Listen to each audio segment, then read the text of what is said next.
That's the duration warning sirens blared across every region of Israel simultaneously on April 6, 2026. Not in phases, not in patterns, simultaneously. From the Lebanese frontier in the north to the Red Sea in the south, from Gaza in the west to the Jordanian boundary in the east. For 10 uninterrupted minutes, air raid alarms shrieked throughout the entire nation as missiles, drones, and rockets rained down from 3 separate directions at the precise same instant. This wasn't a bombardment. This was a siege. A synchronized multi-front military assault designed to accomplish one objective: demonstrate that Israel's $15 billion air defense architecture can be overwhelmed, saturated, and defeated if you strike it from sufficient directions simultaneously. Iran didn't merely fire missiles. Iran executed the single most sophisticated simultaneous strike operation in the history of contemporary Middle Eastern conflict. And Israel's defenses failed to keep pace. Throughout the following 12 minutes, I'm going to reveal precisely how Iran synchronized 3 distinct militant organizations across 3 separate nations to execute a precision-timed siege that delivered hundreds of projectiles onto Israeli soil within a 10-minute time frame. I'll analyze the armaments deployed, the timing coordination that enabled this operation, and the cost mathematics that explains why Israel's defensive infrastructure is hemorrhaging funds faster than it can replenish interceptors. Corporate media is describing this as merely another missile assault. What I'm about to demonstrate is considerably more threatening. This was a proof of capability. Iran just established that it can transform Israel's northern, eastern, and southern frontiers into simultaneous active combat theaters using proxy forces it doesn't even need to directly equip anymore. At approximately 2:17 a.m. local time on April 6, the initial wave of projectiles penetrated Israeli airspace from 3 launch zones simultaneously. From the north, Hezbollah in southern Lebanon discharged an estimated 120 rockets and drones toward northern Israeli settlements, including Kiryat Shmona, Safed, and the Golan Heights. These weren't Katyusha rockets. These were precision-guided munitions, upgraded platforms that Hezbollah has been accumulating since the 2006 conflict. From the east, Iran's Islamic Revolutionary Guard Corps launched medium-range ballistic missiles from locations inside western Iran. The IRGC confirmed deployment of Kibar-Shikan missiles, the identical solid fuel systems that struck the Haifa petroleum refinery in March. From the south, Yemen's Houthi forces discharged long-range drones and cruise missiles from positions in northern Yemen, more than 1,800 kilometers from Israeli territory. Assessments indicate at least 40 drones were launched in this single coordinated wave. The precision of the timing is what renders this operation unprecedented.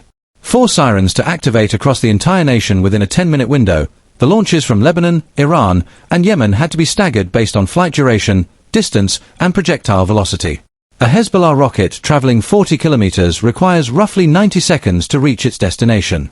An Iranian ballistic missile traveling 1,200 kilometers requires approximately 12 minutes. A Houthi cruise missile traveling 1,800 kilometers requires close to 2 hours. To ensure all 3 waves arrived within the identical 10-minute window, Iran had to reverse engineer the launch timetable, calculating precisely when each system needed to fire so that all projectiles would penetrate Israeli airspace simultaneously. That degree of synchronization demands shared intelligence infrastructure, coordinated communications, and a central command hub capable of directing launch sequences across 3 nations in real time. Now, let's examine what this accomplishes against Israel's defensive calculations. Israel maintains a multi-layered air defense system engineered to address threats at varying altitudes and distances. Iron Dome intercepts short-range rockets, each interceptor costing approximately $50,000. David Sling addresses medium-range threats, each interceptor costing roughly $1 million. Arrow 2 and Arrow 3 intercept long-range ballistic missiles, each costing between $2 million and $3 million. During a standard rocket barrage from Gaza, Iron Dome can manage the volume because the launches originate from a single direction.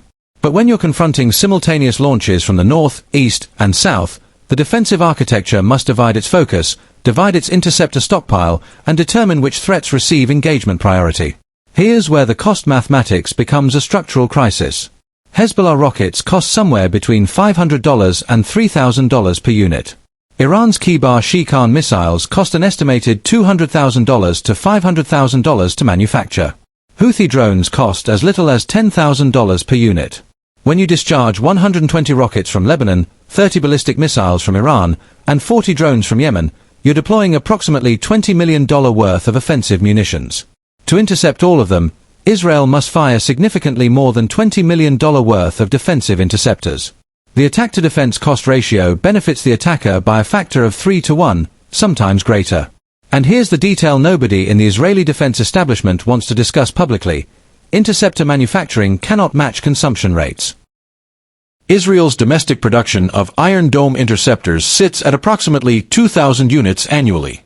During the initial 2 weeks of this conflict, Israel has already expended an estimated 1,500 interceptors. At current consumption rates, Israel will exhaust its annual domestic production capacity in fewer than 30 days. But here's what makes the April 6th assault even more alarming. It wasn't merely about overwhelming the defenses. It was about validating a concept. Iran just established that it can synchronize launch timing across 3 separate organizations in 3 separate nations using 3 different weapon systems, and ensure they all arrive in the identical 10-minute window. That's a repeatable operational capability. And if Iran can execute this once, it can execute it again tomorrow, next week, every evening for a month. The question isn't whether Israel's defenses can halt one coordinated siege. The question is whether they can halt 10, or 20, or 50. From Lebanon, Hezbollah deployed the largest single-night rocket barrage since the 2006 conflict. The 120 rockets were concentrated on specific objectives: military outposts near Metchala, civilian communities in the Galilee, and the Ramat David Air Base, one of Israel's largest F-16 installations. Footage authenticated by open-source analysts reveals at least 4 separate impact locations in northern Israel where rockets penetrated the defensive envelope and struck ground. One rocket landed within 200 meters of a residential neighborhood in Kiryat Shmona. Israeli officials reported minor injuries but no fatalities. The absence of mass casualties doesn't indicate the assault failed. It indicates Hezbollah is calibrating its strikes to demonstrate capability without crossing the threshold that would trigger a full Israeli ground invasion into Lebanon. From Iran, the ballistic missiles targeted central Israel. The IRGC claimed it struck military installations near Tel Aviv. What we do know is that at least 3 missiles evaded interception entirely and struck open terrain in unpopulated areas. One warhead landed near the town of Gedera, roughly 30 kilometers south of Tel Aviv. The warhead failed to detonate. It was a dud, but the fact that it reached Israeli soil means the interception attempt failed. From Yemen, the Houthi drones required the longest duration to arrive, but their psychological impact was substantial.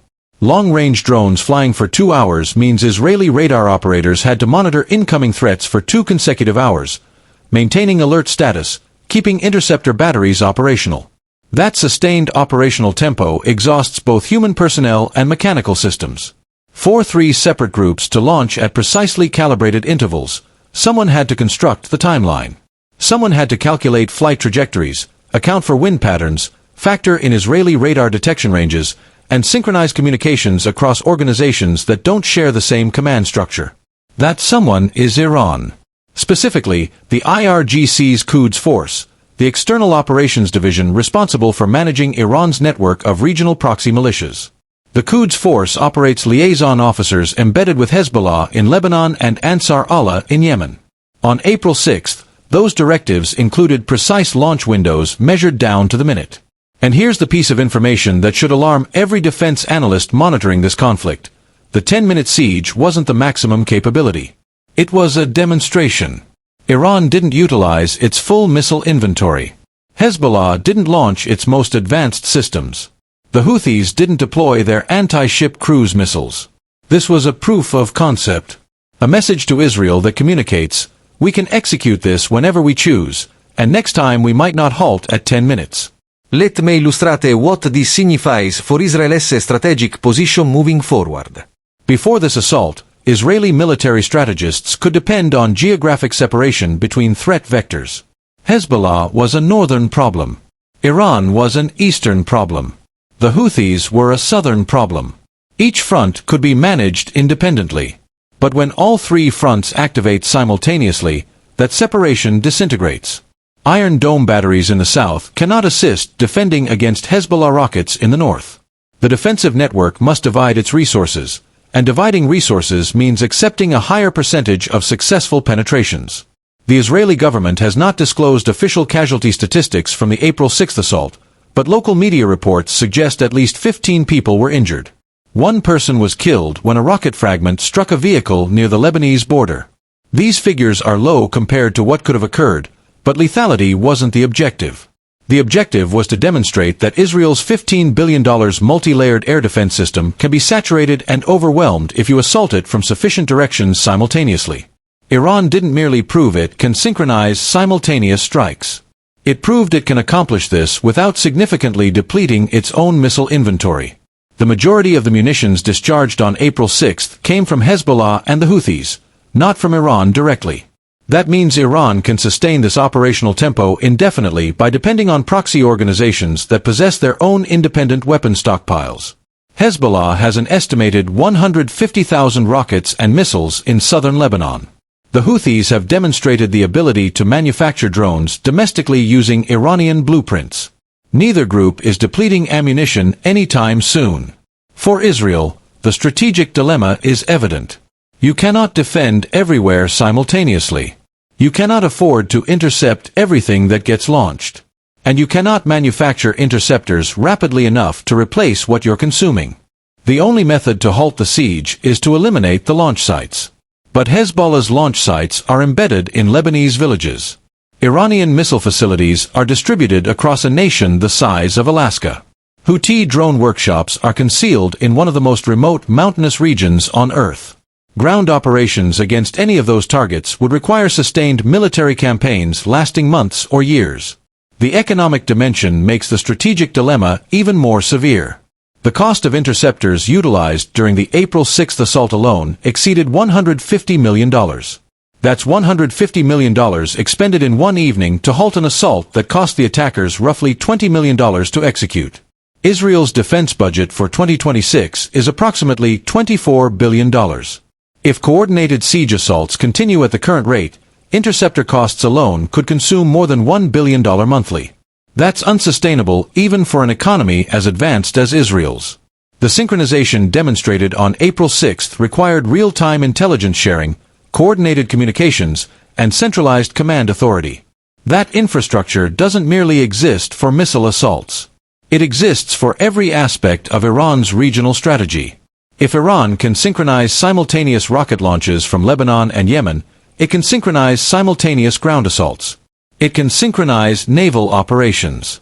It can synchronize cyber attacks, infrastructure sabotage, and economic warfare. The 10-minute siege wasn't merely a military operation. It was a demonstration of Iran's ability to function as a regional hegemon with command authority over multiple state and non-state actors across thousands of kilometers. April 6, 2026. A coordinated three-front siege. Hezbollah from the north. Iran from the east. Houthis from the south. 10 minutes of continuous sirens across the entire nation. Over 190 projectiles launched simultaneously. Israel's $15 billion air defense network forced to divide its attention across three separate threat vectors. Interceptor costs exceeding $150 million in a single evening. At least 15 people injured. One confirmed deceased. And the attackers expended roughly $20 million to accomplish it. The cost ratio is 7-to-1. The production ratio is worse. Israel manufactures roughly 2,000 Iron Dome interceptors annually. Iran, Hezbollah, and the Houthis combined can produce tens of thousands of rockets, missiles, and drones in the identical time frame. This isn't a conflict Israel can prevail through defense alone. So here's the question nobody in Jerusalem wants to address. What happens when the next coordinated siege lasts not 10 minutes but 10 hours? What happens when it's not 190 projectiles but 1,900? Because Iran just demonstrated it possesses the capability to make that happen. The only question remaining is whether it has the intent.